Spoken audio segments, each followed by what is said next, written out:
Hello, in front of me is Realme X7 Max. Today I'll show you how to change battery sound notification. Firstly, make sure this app is downloaded. Then click Open. Next, click Plus and choose Mode.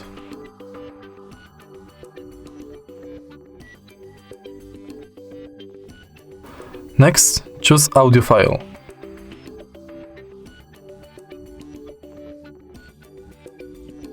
Name it and write the description. After all, save.